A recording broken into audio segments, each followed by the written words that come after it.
Lisa. Welcome to Stanford. Wonderful. It's so great to be here. It is a pleasure and an even greater honor to have you with us here today. Thank you. Many of us have followed your career and your transformation of AMD, and we're excited to get to know you better. So I'd like to cover your upbringing, your leadership and management principles, the current state of AI, and your outlook for the future. How does that sound? That sounds wonderful. Thank you. Great. So you were born in Taiwan and immigrated to New York with your parents at the age of 2. What was it like growing up at the nexus of two cultures, and how did your parents influence you? Yeah, absolutely. So as you said, I was born in Taiwan, and my parents, my dad came to the United States for graduate school, so he brought the family with us. And as some of you may imagine, with typical Asian upbringing, it was all about school, more school, how can you do good, and those kinds of things. But look, I think I was very lucky because I had the sort of my parents really encouraged me to always be pretty ambitious and want to do great things, and that's kind of followed me through my life. I'm sure many of us can relate to the schooling pressure and that it's school and piano, right? Those are the two things that most Asian kids have to go through. Same. And so that ambition then brought you to MIT, where you completed 3 degrees, an undergraduate, master's, and a PhD. So you're just missing an MBA. That doesn't seem to have held you back, though. Now, what drew you towards a career in semiconductors and building chips as opposed to academia or any other career? Yeah, absolutely. So, when I was a kid, I was really curious about how things worked. And I would have like my brother would have sort of his toy remote controlled car would be going through our hallway, and it would stop working, and I'd be like, why did it stop working? I was just very curious about that, and so I've always wanted to kind of tinker with things. That was what was interesting. So during high school, I was very focused on math and science, and so I went to MIT, and sometimes, and maybe you guys can relate to this. Careers are very much by chance, right? I'd like to think that you planned everything out minute by minute, but it's usually not like that. And so it just happened that in my freshman year, I was looking for a job. Like everyone is looking for a part-time job, and the part-time job that I got was working in a semiconductor lab. And so I had to put on a bunny suit for the first time, and I was basically doing grunt work for a graduate student and running some of his experiments. And I thought it was so amazing that you could actually put on, sort of a tiny little chip, so much power. And at that time, it wasn't anything like it is today. But that's kind of how I fell in love with semiconductors, and it just became, the thing that I ended up doing throughout my undergraduate and graduate career. I love that. And so you continued to pursue that passion. Upon graduation, you joined Texas Instruments and then IBM, where you rose up the ranks to become Director of Emerging Products. Following that, you then joined Freescale Semiconductor as CTO. So how did you manage the transition from being an engineer focused on building products to then becoming a people manager? Well, it sounds like you have studied my resume to a great extent, so thank you for that. Sort of leaving graduate school with a PhD, one has to decide what do you want to do. Whether in my case, it was whether I wanted to go into industry or whether I wanted to be a professor in academia. And I can say for sure that I thought being a professor was actually going to be very hard.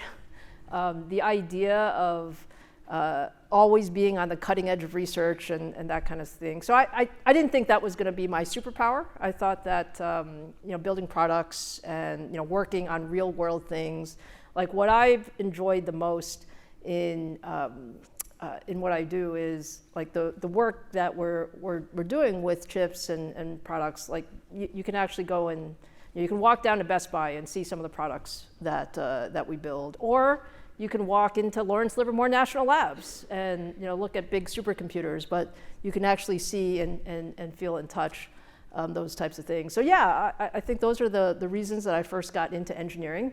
And to your question of engineering versus business or engineering versus people management, again, when I'd like to say that I grew up at IBM, like that was the place where I spent a good part of I was at Texas Instruments for a little less than a year, but frankly, I live in Texas now, but the first time I lived in Texas was 30 plus years ago.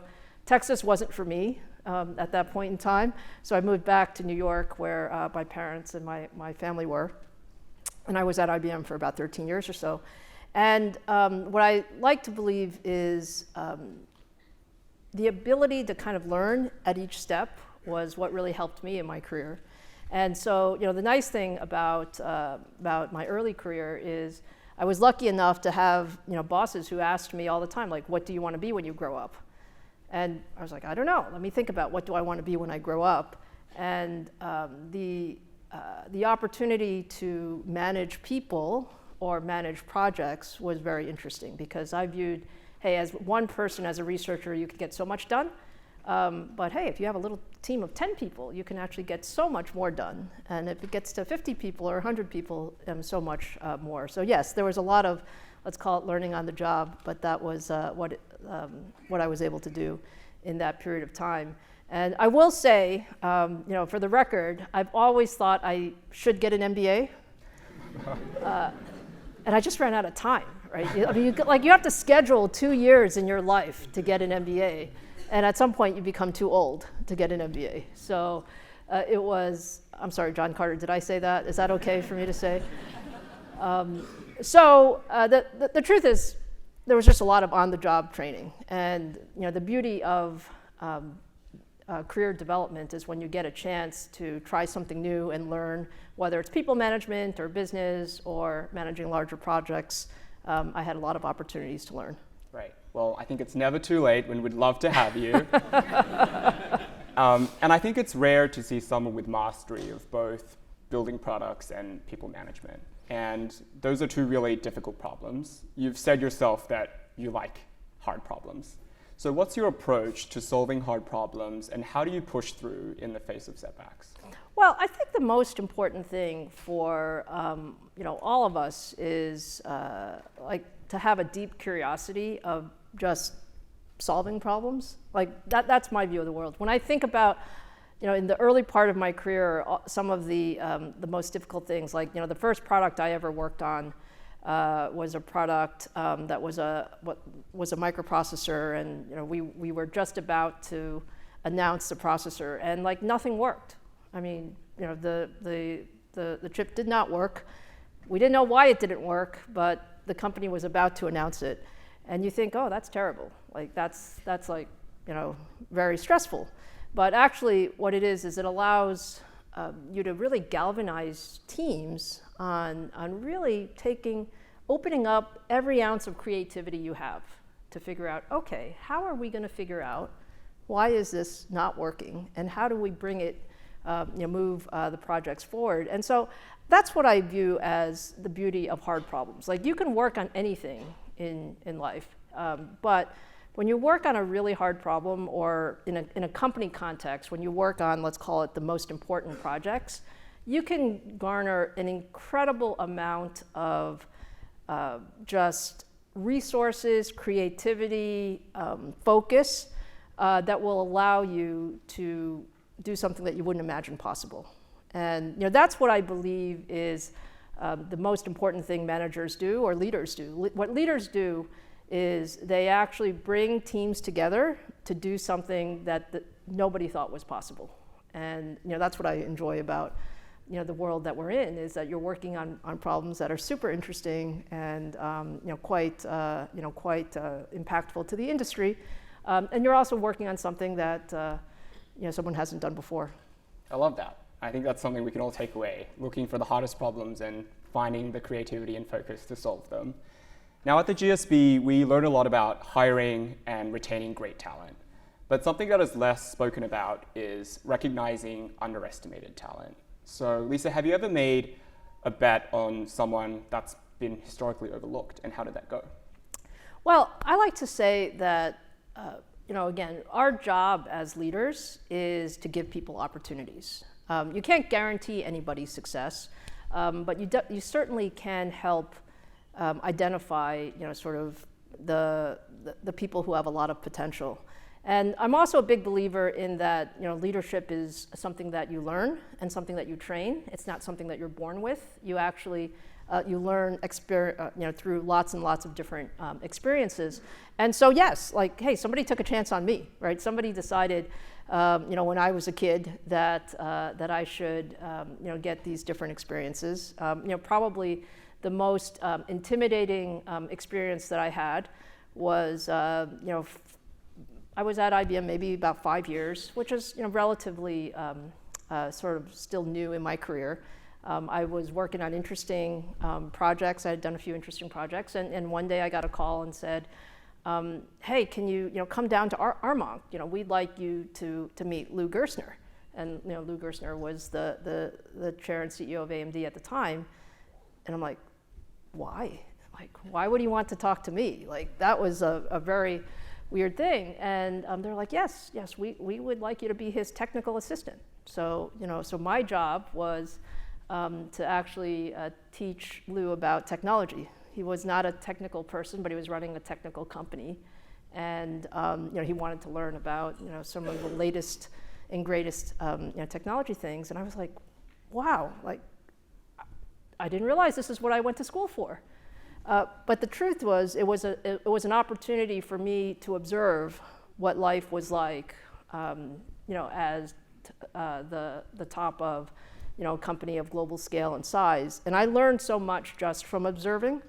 And so I view that as somebody took a chance on me, and I still view that as one of the sort of the most impactful experiences of my career in terms of just understanding what life would be like as a CEO. And so, it's our jobs as leaders to take chances on people as well. And that usually means that you put somebody in a job that you're not 100% sure that they can do, but you surround them with lots and lots of support so that they can be successful. And yeah, that is part of a real important part of team development, people development. The other thing is just doing lots of different things, like being able to, every couple of years, take on a different experience. With every experience, you learn so much. So many different experiences help really round out, the overall career, capabilities. It's really interesting you say that. At the GSB, we learned that leadership is something that can be trained and a set of behaviors rather than something you're inherently born with. So it's really reassuring. Now, one more point on your resume, but it's the last one, I promise. Now, following Freescale Semiconductor, you then joined AMD as Senior Vice President, helping the company expand beyond PC into gaming and embedded devices. Within 2 years, you were then appointed CEO of the company. So bring us back to the moment when you got the call from the board. How did it feel, and how did you do it? Yeah, so good question. Let me kind of give you the context, right? If I give you the context, I kind of was a self-proclaimed semiconductor person. This was going to be my profession, my career. I had a great run at Freescale Semiconductor. It was my first opportunity in the C-suite. So I was CTO of the company, and then I ran one of the larger businesses. And then I was like, hey, I need to try something different. And I joined AMD. And many people said at the time, like, why would you join AMD? Like, what would make you join AMD? I actually had mentors in my career saying, I don't think that that's a good move, Lisa. And like, I was very puzzled. I didn't understand. Why would anybody say that? I thought AMD was a very interesting company, but it was a company that had sort of a track record of not perfect execution. There were years that AMD did very well. There were years that AMD didn't do very well, and as a result, it was always viewed as, hey, interesting, but not one of the top companies out there. And I viewed it as, hey, look, what was important to me was to lead a company that mattered, like a company that would matter in the industry. And I felt, I am a little bit biased here, but processors are kind of the brains of most most things. The idea that semiconductors are now important. 30 years ago, semiconductors were not quite as important. Like people were like, "What's a semiconductor? Why is that important?" Now nobody doubts why semiconductors are so important. Whether you're talking about businesses, economies, national security, all of those things. So that's why I joined AMD, and the opportunity at that time was a industry that was going through just a ton of transition. So, if you think about the tech world, there are these large transitions, whether you're talking about the internet era, or you're talking about mainframe going to PCs, or you're talking about PCs going to mobile. Like all of these major transitions means there's a different set of winners, and there are also going to be some losers. And at the time, this was back in 2012, 2013, 2014, this was a time when PCs were viewed as potentially being losers, when mobile was becoming very prominent, and that's where AMD was. So we were kind of at a crossroads, frankly. We were at a crossroads for a company that was in transition. The industry was in transition, the company was in transition, and the leadership was in transition. So I joined in 2012 to run the business units. There was no concept of business units, P&Ls, those kinds of things, so there was a lot of transformation to be done there. I had a great partner as CTO. Mark Papermaster has been my partner on this journey. And I became COO in 2014. So I thought, hey, that's great. This is wonderful. I'm getting to run larger pieces of the company. And I was surprised that 6 months after I became COO, I got a call from our chairman of the board. And he said, "It's time, Lisa." And I'm like, really? Like, that seems really kind of quick, And look, I think the moral of the story is you never know, like you can't plan these things to any precision.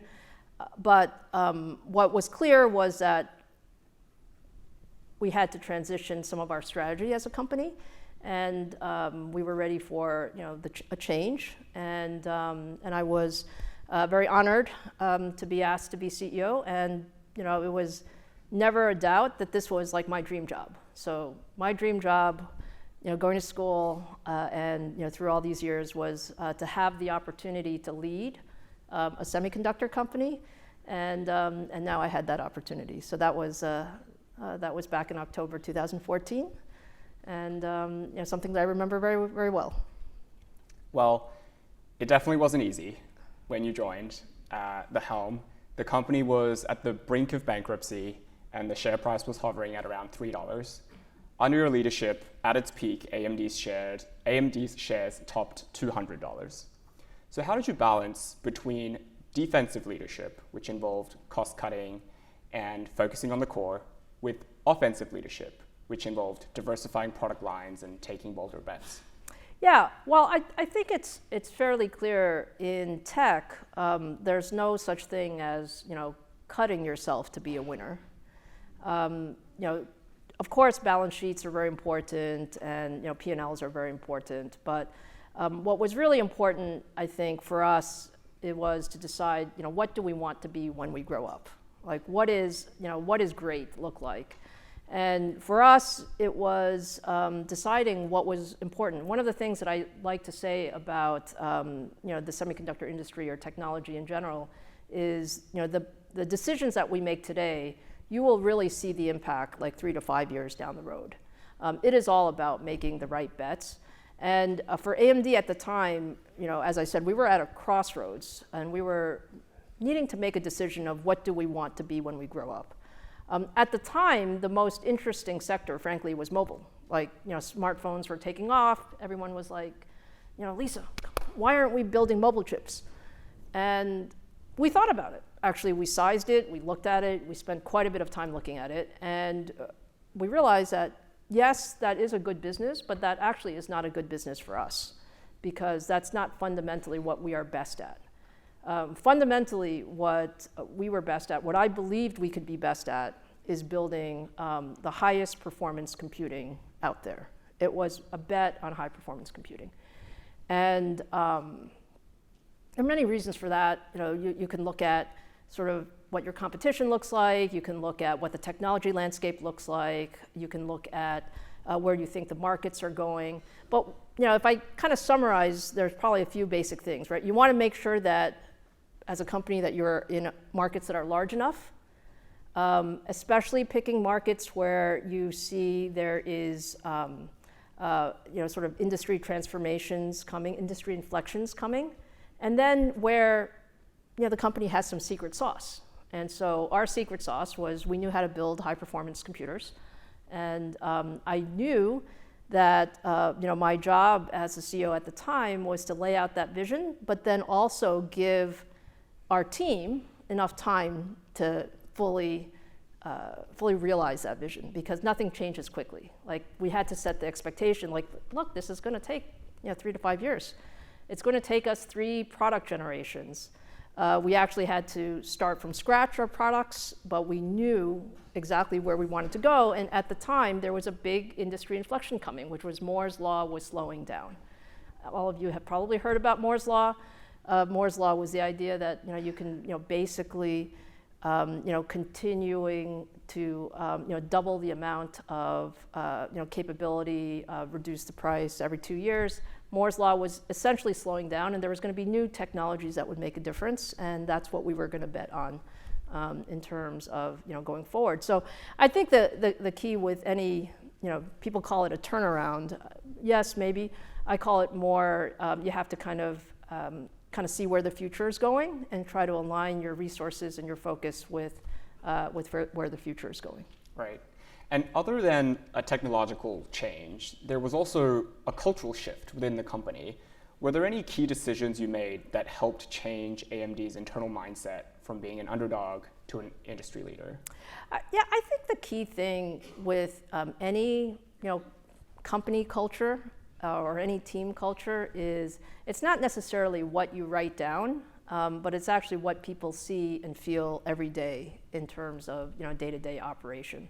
And so from the AMD culture standpoint, what I like to believe is that everybody in the company is here because we love pushing the bleeding edge of technology. Like, if you want to join AMD, that's why you join, is because you want to be at the cutting edge of technology.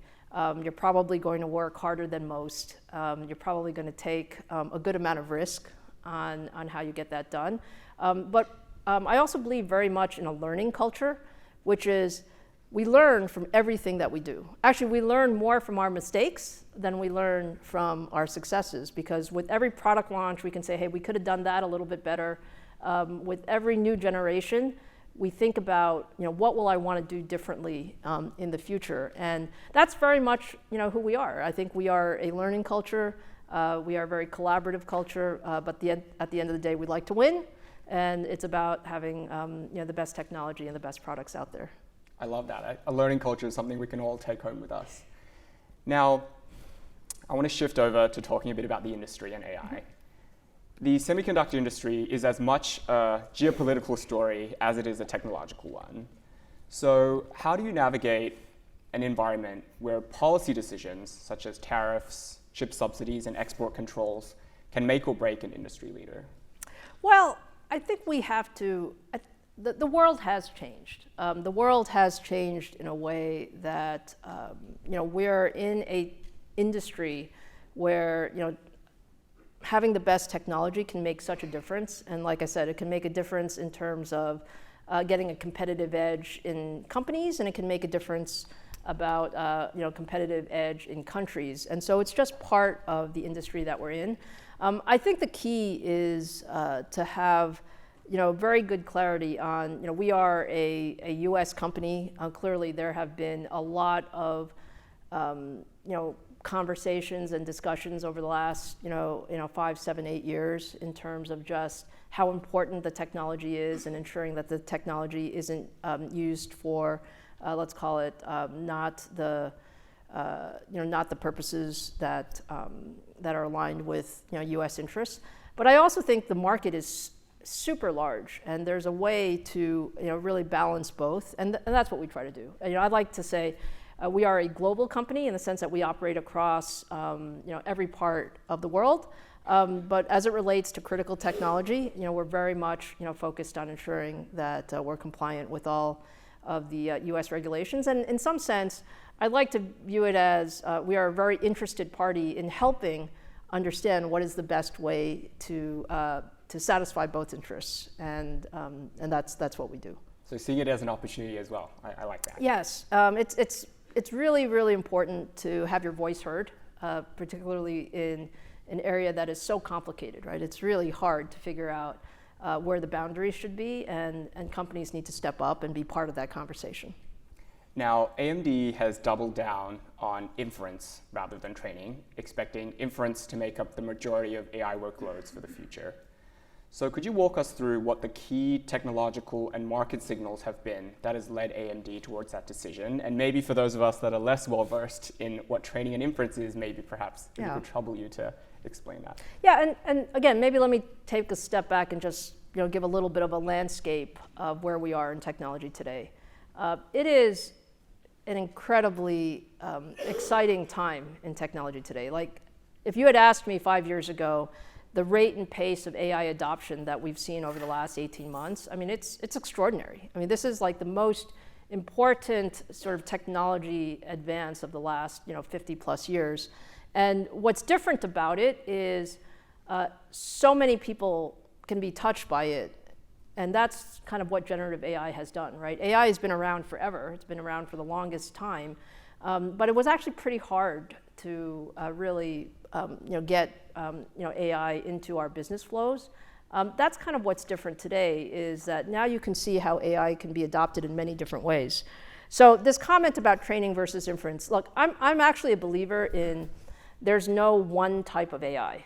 Like, you're going to see AI permeate every part of our lives, whether you talk about the largest cloud environments, which are important today, or you talk about your environments at the edge when you think about industrial AI or robotics, or you think about personal AI, AI PCs, AI in your phones. I think you're going to see AI in all of those places.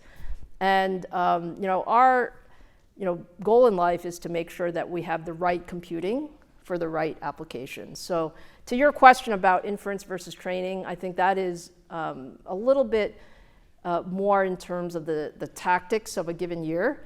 I would step back from that and say, at the end of the day, you're going to have these amazing large language models that are out there, these foundational models. Some of them are going to be open, some of them are going to be closed.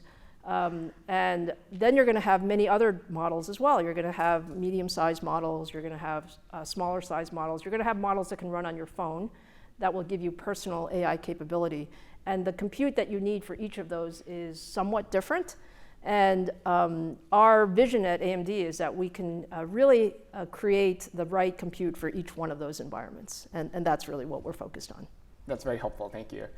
I'd like to talk a little bit about AMD software as well. So some have said that AMD's is the Android to NVIDIA's Apple, more open, more flexible, but slightly less easy to integrate.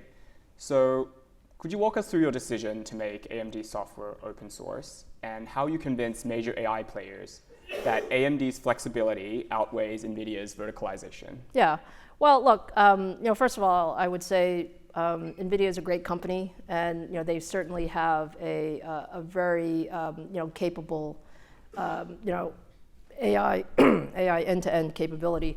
I think our view is a little bit different. Our view is, again, I view that you're going to have AI end-to-end in different different compute sizes. There's no one size fits all in AI, and the open capability is just part of AMD's DNA. Like, that's who we are. Like, we believe in letting our customers and our partners choose what is the best component in each spot. Now, what that means is we do take on some extra work in terms of interoperability. We absolutely take on extra work. However, we believe in the end, we'll get a much larger developer ecosystem, as part of that. And so that has been our mantra. And what you'll see in AI today is, people actually, we're in a race to get to the next great app or the next big wave of usability, people want to make it as simple as possible, and that's what we're working on, is how do we make access to AI as simple as possible as you go forward. Thank you. Now, recently companies like DeepSeek have been able to train their models at a fraction of the cost of US-based players. So what does this mean for the huge amounts of AI infrastructure investment, and what does this mean for AMD? Well, first of all, I think what's been most interesting about DeepSeek over the last month or so is just, it's an example of how innovation can really spark new thinking. Like, people didn't expect it. So put aside the exact detail of, how much, did they spend single-digit millions or double-digit millions on training? I think that's actually a secondary, point. The primary point is you have a new model, an open model, that had some very innovative ways of putting things together based on what other people have done, and now it's spurred more excitement, frankly, because that's what's happened. Like in the last month, people are like, oh, okay, well, that's interesting. That's what DeepSeek did. Now, how do I take and build upon what you saw in DeepSeek and make it applicable to my world? And so you're seeing many derivatives of this come about. So I think what it means for, again, put aside some of the market volatility. I think the market is way overly sensitive to things that happen. What you find is today what we're seeing is innovation sparks more innovation. And frankly, making AI more accessible, cheaper, more broadly adopted, will only give us more uses of AI. I truly believe that we are at the very, very early beginnings of AI adoption. It is nowhere near what, what you have today is good, but it's still quite primitive compared to what I think is possible. And we just need to have more cycles of learning in the process. You've always had a really clear idea of what you want to be when you grow up. And so you've met many milestones with impeccable execution, while others have stumbled.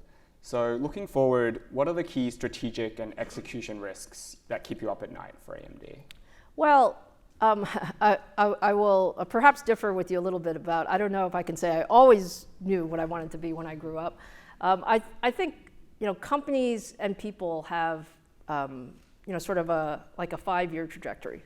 Like, I used to say to people, hey, don't tell me what you want to be in 20 years. Like, what is a good milestone for you in 5 years? Because you can kind of see 5 years, right? 5 years is not 2 is too short, and 10 is maybe a little bit long because so much changes. So I answer that question, what do I want to achieve? I think we are at a place where computing continues to be something that can drive fundamental productivity across our lives, across businesses, across the world. And I want AMD to be a very major player in unlocking that compute for the world. And some of the things that I see as opportunities for us, like we think about AI as, I think about it in two aspects. One is sort of how do we make our businesses more productive? How do we make our lives more productive? Like you can see opportunities for that. But the more interesting thing is, how do we use the technology to, fundamentally change either business processes, business models, or even, more importantly, solving some of the world's, I like to say, I like to work on technology that solves some of the world's most important problems. Like AI can help solve, one of the many of those. And I think about what can AI do in healthcare? What can AI do with drug discovery? What can we do with climate change? And these things, when you take a technology that's fundamentally very capable and put it on turbocharge to solve some of these things that frankly we haven't solved yet, even though we have a lot of smart researchers and a lot of great computing. It still takes like years to solve some of these problems. If we can take years down to months or weeks, now we're talking about the power of technology. So those are some interesting milestones for the next 5 years. Right. Well, while we're on the topic of milestones in the future, we're joined by many MBA students, most of whom were born at the cusp of the internet and are now graduating on the cusp of the AI revolution. So you've also said that AI is the most transformative technology you've seen in your career, and some have said that today will be the slowest day of AI development for the rest of our lives. So with that in mind, what's next, and how should we prepare? Well, I think what's next is we should expect that the only constant is change, and things will continue to progress at a very fast rate. So I do believe in this notion of, especially for you guys, you guys are super lucky because you are at a place where, I think we're at the beginning of a wave. And it really is about just being, always being in that learning mode, right? I view any education as not job training. We're not, you didn't get an MBA for job training. I didn't get a PhD for job training. You get these degrees to learn how to think, to learn how to solve problems, to learn how to, really kind of see the future. And so that's what I would view as sort of my comments to this team. What I've learned over the last 18 months is incredible. And every day I'm learning something new about how the technology is going to be used, how our customers are using technology, how we can actually, I really like the idea of 1 + 1 is greater than 3. So how do you take, let's call it the power of our expert knowledge, which is in hardware, software systems, together with our partners who are great in applications and sort of the end user capabilities, and marry that together to build 1 + 1 is greater than 3. Right. And so if we take that change will be a constant, how do you stay focused yet nimble at the same time and executing on your kind of 5-year milestone? Well, I think the key is to always, you have to have a very clear sort of roadmap of what you want to do, but you have to enable yourself to get input into whether you're doing the right thing. Like agility is super important in today's world. I think you see it in just how fast things are changing. I mean, I think the power of social media, the power of just the cycles that it used to be for research and for new products to come out is now much, much shorter because you don't go through quite the same incubation times of before. And so, yeah, I think it is about continuing to be very agile and nimble. And what we have certainly seen in the process is that collaboration is a big piece of that. Like I learn from every single conversation that I have with our customers, with our partners, with the industry folks, and that helps us align on what are the next big things that one needs to do. We're excited to see what AMD will do next. Now, before we open up for audience Q&A, I have one more question for you. The theme for this year's View from the Top is leaving your mark. So one question we have for all speakers is, Lisa, how would you like to be remembered? I would love for people to remember AMD as building some of the most important technology in the world. I love that. Now we'll open up for audience Q&A. There's a couple of mics running around. If you're selected, please state your name, your Stanford affiliation, and then your question. Hi, Lisa. My name is Josh Miner. I'm an MBA 1, and before this, I was at AMD for the last 4 years. So it's great to see you again. This was not a planted question, I promise you. I have no idea what he's going to ask. You mentioned that AI today is good, but still quite primitive. What are some of the technological advancements that you are most excited about in the next few years on that hardware-software side? Yeah. Well, when I say that it's good, but it could be better, look, I think we've all experienced what ChatGPT or DeepSeek or any of these models can do, and now we've added these reasoning capabilities, which is also pretty impressive. But I think there are two vectors that still need a lot of work. One is there is a view of if we can get the cost down, sort of the cost per inference query, or the longer your query, if you have to wait a few seconds or maybe sometimes 30 seconds or 60 seconds, you may not like that. You want to be able to get it such that it is instant information. And then the other thing is you want to make sure that it's accurate, right? Part of, and I know we believe it's gotten so much better in the last 18 months, but you still are not 100% sure that it's accurate. And so there's a lot of work that can still be done in terms of really taking the output of these models and turning them into something. You've heard about maybe the comment about agents and having lots and lots of agents. Like, that is super exciting, because that's how you really get AI to not just give you information, but be able to take on some tasks on its own. But you really need to ensure that it does it right. And so there's so much work in those areas going on right now that I think will continue to advance and progress going forward. Thanks so much for coming. My name is Derek. I'm an MBA 1. I'm also from Taiwan, so a huge inspiration to me. And my question is, Apple earlier today announced a $500 billion plan to bring AI server assembly back to the US, especially under the current administration. How do you view the future of semiconductor manufacturing here in the US? And more importantly, what role does Taiwan play in that process? Yeah, I think it's a very much top of mind point. And I think the top of mind point for everyone, whether you're talking about US or Taiwan or the European countries, is everyone wants resiliency in their supply chain, right? You want to believe that no matter what happens, you have access to the most important components locally and in region. And so US manufacturing continues to be a very big topic of conversation. I'm a big believer, proponent that we need to bring more semiconductor manufacturing back to the United States. I'm also a big believer in you can't do it overnight.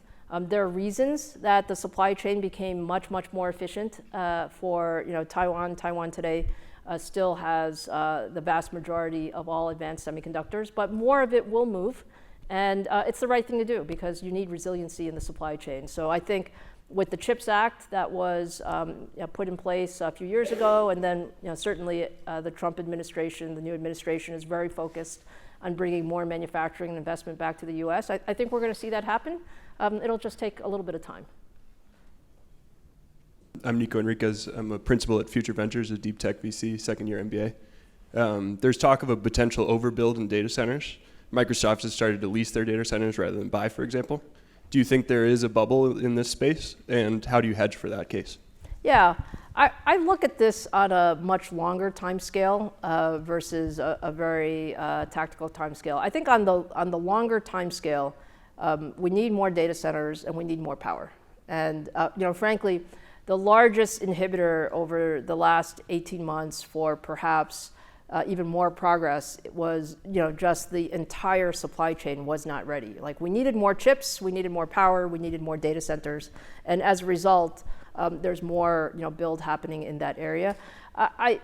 From my perspective, we are at a place where compute is still the scaling laws would say that more compute will get you better answers and will allow you to get the technology more adopted, across the world. So I'm more of a bullish on that than not. Benji Warburton, first year undergrad. So Jensen was here 2 weeks ago, and I asked a question about the kind of monopoly they have on all the kind of hardware used for pre-training. Does AMD plan to try and challenge NVIDIA on this? And if so, what's the timeline? So let me say, I do not believe that there will ever be a case where there's only one technology that's used for something. And look, pre-training is very important. Training in general is very important. So I was going to say, Michael, to your question earlier, I view this as a continuum between inference, training, reinforcement learning. All of these things require very fundamental, similar technologies. So yes, you will see, today there's quite a bit of training that's being done on AMD, but you'll see a lot more as we go forward. I'm studying in Stanford for Ignite program. My question is, so since it's just a big chance for AI, do you think it's a good chance for students to start up their own business after graduation, or you think it's a good chance to work for big companies? Yeah, I think there's no one right answer to that. It depends on the person.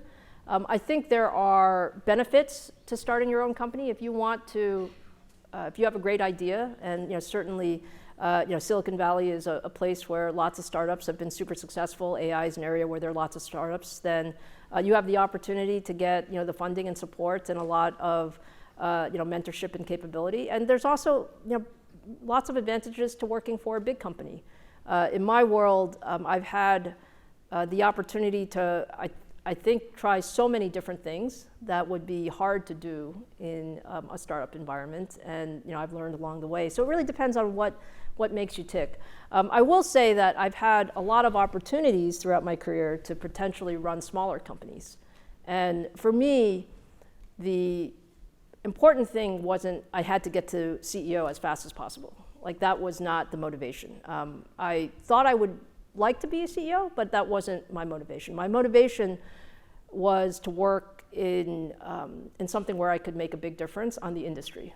And so for that, I needed a bigger company, because I didn't think I was going to find that in a startup, at least to start with. But then again, there's some great examples here in the, if you look at the pipeline of companies that have come out of Stanford, if you look at the pipeline of companies in AI today, where people are making tremendous difference, I think either are great options. Thank you so much. This has been really fun. It's a view from the top tradition to end with a couple of rapid fire questions. So I'm going to ask you a question, and you say the first thought that comes to your mind. Okay. What is one hobby that most people don't know about you?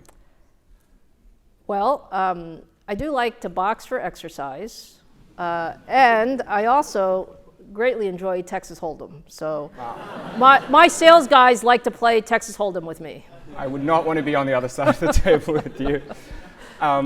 If you weren't leading AMD, what would you be doing? Oh, hopefully improving my golf handicap. My handicap has gotten worse as I've become CEO, so I'd have to have it go the other way check again. Out the golf course. Yes. I wouldn't mind an invitation someday if somebody wants to invite me. What is one piece of tech you can't live without?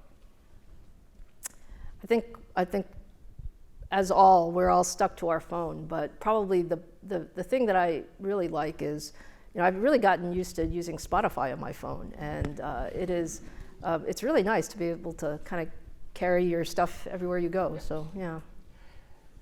What is one piece of advice to be broadcast across Stanford? I would say dream big, right? Dream big. I mean, you guys are this is the time to have a big, bold, audacious dream and follow your dreams.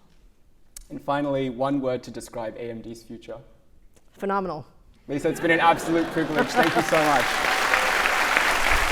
Thank you. Thank you.